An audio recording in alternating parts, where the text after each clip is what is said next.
Hello, world. Welcome to the 285th climate change emergency protest here in Gettysburg, Pennsylvania. I'm out here by Walmart, shooting across to what was once a Civil War hospital during right after the Battle of Gettysburg, 1863. So this site is significant with history and everything for Gettysburg. And the hospital was here for a good while they treated the wounded and the dying of for the Battle of Gettysburg. So what's happening now is they're digging up this whole area, which is, I don't know, 50, 100 acres, whatever it is, and they're going to put in a parking lot or a shopping center or more housing or something like that. And this is what's happening around Gettysburg. You got this area. You have north of town, which has 3,000 new houses. West of town, you have a whole bunch of houses that went on one of the local roads. I mean, it's just crazy how fast everything's blowing up and the traffic's horrendous starting up. This used to be a sleepy town and it's not now. And then west of town where we are, they took down a whole forest so they could put up storage units. It's crazy what's going on. There's no context or understanding as to what's happening with climate change and the changes that's happening. So right now, we're expecting it by 2050. It's a long ways away still, not that far, 25 years, I guess. Global damages will be about $60 trillion a year around the whole world is due to climate change, with plus the storms and wildfires. And so based on existing levels of carbon dioxide and the 20-year delay, they're way underestimating everything. We're living in the year 2004 right now, basically, with the manufacture of iPhones in China and the weekly output of coal plants. I mean, they were building new coal plants every week in China. So we're going to pay. This is going to be a hellscape what's coming up. And I don't know if I'm blocking the shot or not, but it's discussing what's happening. So last week or this week, the entire week has been hit by tornadoes in the Midwest. I mean, lots of tornadoes. You're talking millions and millions of dollars in damage, people's lives upturned, and the administration, Biden's all tied up with Israel or whatever his right-wing policies are now. He's turned fascist, and we got another fascist running for president. So between Biden and Trump, both parties have turned extreme right-wing. And, when you know a birds can't fly with one wing, and that's what they're doing. They're the whole Democrat Party and the Republican Party, and it's insultive to you guys to hear this probably, but it's the truth as to what's happening. They've lost the left. They haven't been to the left side of anything for a long, long time, but they've lost the middle, and the middle's convinced that they're still there. They aren't. They've slid over to the hard right. There's only Robert Kennedy. He's a genocidal maniac too about Gaza. So you're down to Jill Stein, which is with the Green Party, and hopefully she'll be on all 50 states ballots coming up in November. So, you got the floods going on in Houston, Texas, China, Kenya, Brazil, Argentina, Pakistan. And with the floods comes a loss of agriculture, people's lives, things like that. A lot of people dying, housing loss, and infrastructure loss there. So, and then you have insurance problems around the world due to flooding and things like that. And you end up with a mortgage crisis that the banks won't mortgage your house if you don't have insurance. So a lot of insurance companies in Florida and California are pulling out due to all the problems they've been having with climate change. So then you also had the coastal property disaster. I was driving someone the other day to the airport, and they're telling me that one of their friends of ocean water is coming up onto their property, but they've borrowed so much money trying to fix their house that they can't afford to get out and from under it. So that's terrible. I mean, there's no insurance for it, and you need to really clear out. If you're within 5 miles of a coast, you probably need to get out of there.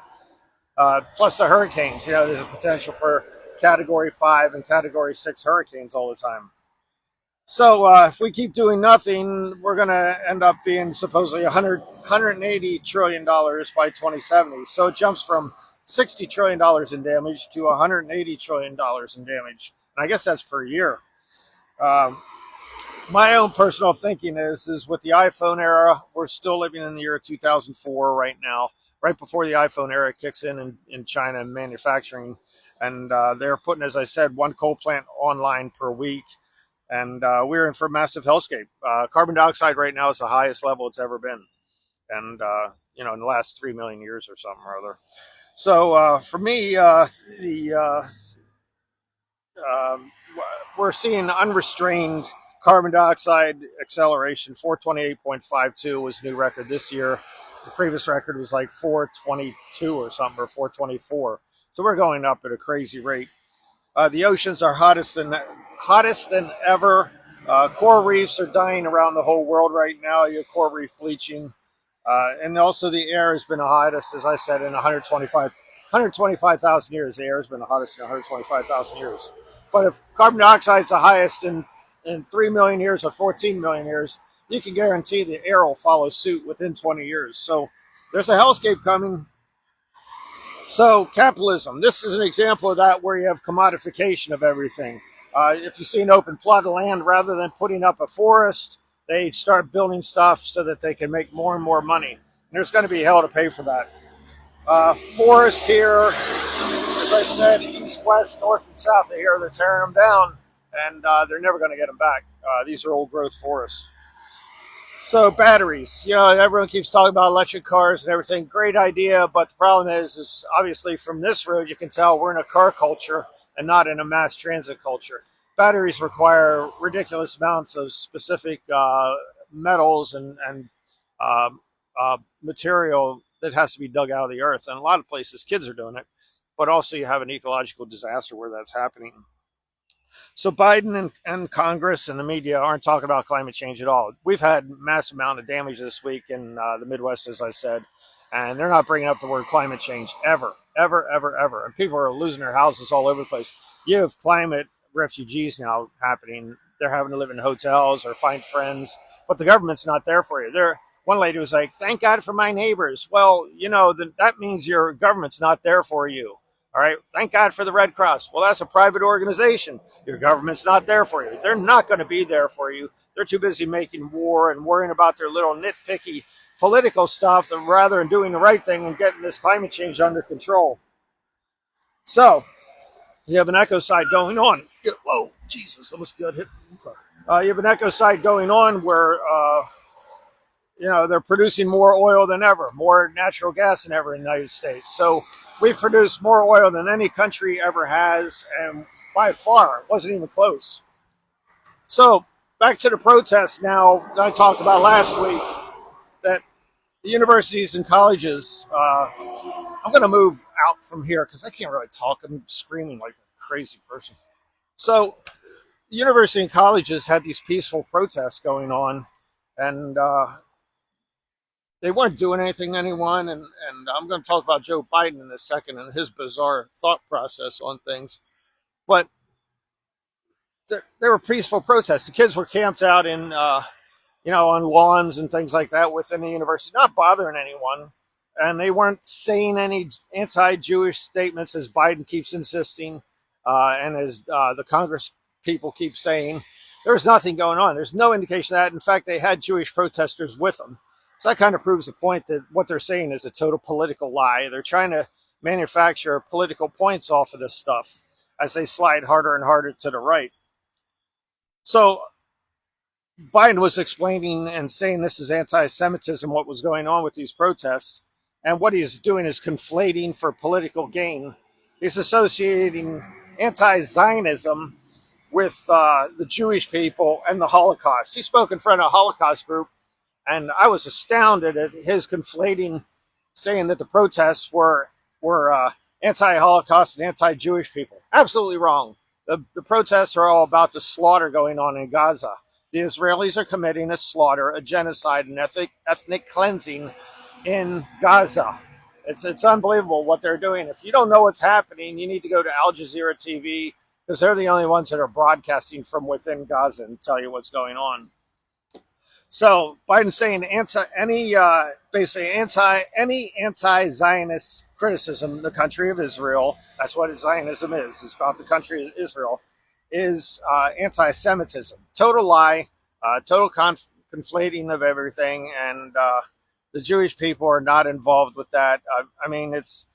There are people that are Zionists that are Jewish, and there are people that are Zionists that aren't Jewish. Okay, so, and just because you're in Israel doesn't mean You're given a free pass to be I don't know. You can't expect a free pass because you're from that country, all right, and you happen to be Jewish. If you're outside that country and you're Jewish, you're not responsible for what's going on unless you want to wholeheartedly jump in behind it and say, yeah, the Jews, the Palestinians have it coming to them and all this retribution stuff. It's just not right. It's anti-human what's happening, and people are dying all over the place. Women, children, families, everything. Places being flattened. So keep in mind when you hear anti-Semitism that Biden's saying, he's totally lying about it.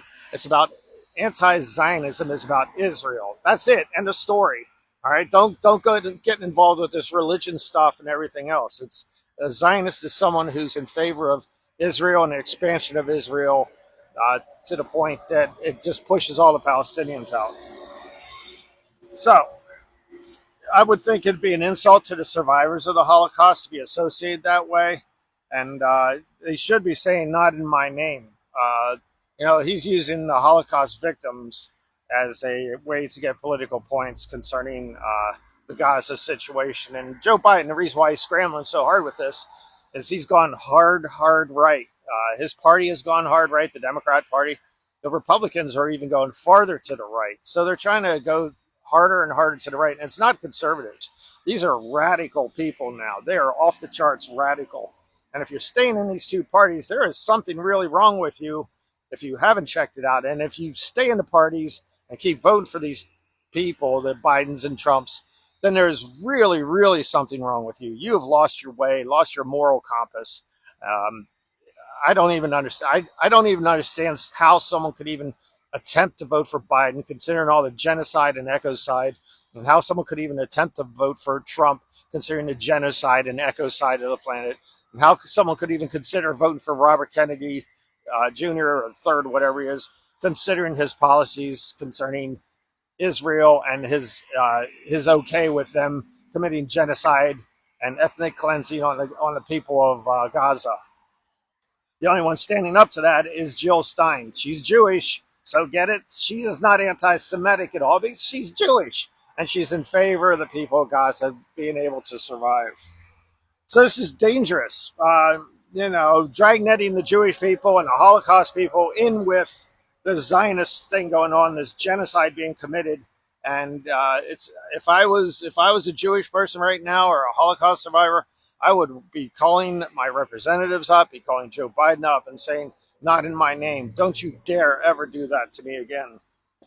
So the entire group of people are less safe than what they were before. You can compartmentalize and say, hey, it's just the people of Israel, and within Israel, it's just the hard right wingers doing this. But if Biden has his way, he's going to bring everyone into it. And the Jewish people and the Holocaust people are less safe around the world if he's going to succeed in doing his fascistic statements, saying these kind of things. So far, if you're not aware of what's happening in Gaza and you're unwilling to go to YouTube TV, you just go on YouTube and check out, just type in Gaza slaughter, Gaza genocide, things like that. 35,000 people have been killed so far. 79,000 have been wounded. They think there's another 20,000 might be buried alive in Gaza. The place has been flattened. Everyone's pushed into Rafah, and Israel is probably going to go into Rafah, the last holdout of any safe zone, and they're going to go out in there and just slaughter everyone. So these policies of Biden are being weaponized on college campuses. The kids there were protesting peacefully. The college presidents called in the police and the armed forces in there to go in there and just push the people off the lawns and things, and they weren't causing a problem. So the media has been weaponized by Joe Biden and what's going on. The media is being weaponized by the Republicans as well, and as far as reporting inaccurately as to what's happening, saying the protests were violent, absolutely untrue. The violence was being committed by the police and the troopers on the protesters themselves, who were totally peaceful. So this is free reign by the politicians. There's no fourth estate. The media is not holding their feet to the fire and pointing out how wrong they are on things and how they're sliding hard right. The media is wholesale involved in this whole slaughter thing going on in Gaza. The media's involved in the fascistic hard slide to the right by the Democrats and Republicans in this country. Right now, the military budget in this country is $900 billion a year. If you factor in the police and the VA, the Veterans Administration, it's probably over $1.25 trillion a year. And they insist that through uh, People's United or whatever the law was, the corporations are people too. Yet they don't pay the same rate of taxes that we do. So it's on one hand, the corporations get away with polluting, not paying their taxes, things like that. On the other hand, they want the fairness of treatment for political contributions that they are people. So these laws are written by politicians so they can get more money and treat the corporations. Oh yeah, they're people, and then they give them backhanded tax breaks and things like that. So the election's coming up in November, and I talked about this before, and I'll probably keep talking about it every week because this is how important it is. It's crazy. We're not going to survive this if we keep on this path. Biden, Trump, and Kennedy all running for president, all are about genocide. They're okay with the genocide going on in Gaza. Biden and Trump are about ecocide. Kennedy hasn't been in office, so who knows what his plan would be. But they're drilling, and they're drilling, as I said, we're drilling more oil and producing more oil than any country ever has. Then also the subsidies to the fossil fuel industry, $13 trillion a year given worldwide to the fossil fuel industry. So the problem is right now, no amount of evidence that I present or anyone else presents saying, hey, this is going on, this is going on, this is going to friends and people we know. And no amount of evidence will convince the people to get out of their two parties. And that's why I'm going to say this in a minute here. I'll tell you what. So it's not a Trump or Biden thing. It is a survival thing. That's how desperate the situation is. And if I'm saying this and you have no clue as to what's happening with everything, then you don't have a clue as how bad things are at all. We can't survive 4 more years of these two idiots. It's bad enough to have the Democrats and Republicans in the Congress. If you get a president in there that's a Republican or a Democrat, a Trump or a Biden, we're not going to survive. We're already on a path to hell. And things are getting worse and worse. So you got an uninformed public, you got an unaware public. People don't know what's happening, supposedly. An uncaring public. They've lost their way. They're heartless right now. If you know what's happening in Gaza and happening with the earth, and as far as ecocide goes, then you really don't know and you're willing to stay in your parties and keep voting for these guys thinking it's Trump versus Biden. Something's really wrong with you. You got to readjust your thought process. So a president can stop this. Joe Biden could say no more weapons, not just a pause, no more weapons to Israel, no more funding to Israel. He could put a veto on everything that tries to pass that way. But he doesn't want to. Jill Stein will do that. She'll reevaluate everything and come up with a new plan. Jill Stein's with the Green Party. Keep that in mind for the vote in November. You can write her name in if she's not on your ballot, but I expect it'll be on all 50 states. And that's who I recommend you vote for, because the other 3 main people running, are maniacs. So the election's coming up, as I said, November. This type of broadcast, if Trump or Biden win, I'm done. I'm not going to do any more broadcasts like this. There's no sense in convincing you, because whoever voted for Trump and Biden are just going wholeheartedly along. And if it's the majority of the people, there's no hope. We're not going to get out of this alive. I'm going to go enjoy my life as far as trying to construct these broadcasts every week. It's a lot of work. It takes a lot of effort, and it causes a lot of pain with my research and having to do this. I'll post articles and things, but I'm not going to do these broadcasts, especially on a weekly basis. But if that's if Biden or Trump wins right after the election, I'm done broadcasting. If Jill Stein wins with the Green Party, I'll keep broadcasting until probably Inauguration Day or somewhere around there. But at that point, she'll be in charge. She knows what she's doing, and she will make the world. And this isn't some sort of hopium thing. She is very firm in what she's going to do, and she will make the world a better place. And we have some sort of outside chance of surviving. But right now, the path we're on, we're not going to survive. So I'll catch you next week. Sorry about all the noise. Hopefully my voice carried, and I'll catch you next week for next week's broadcast. That'll be number 286.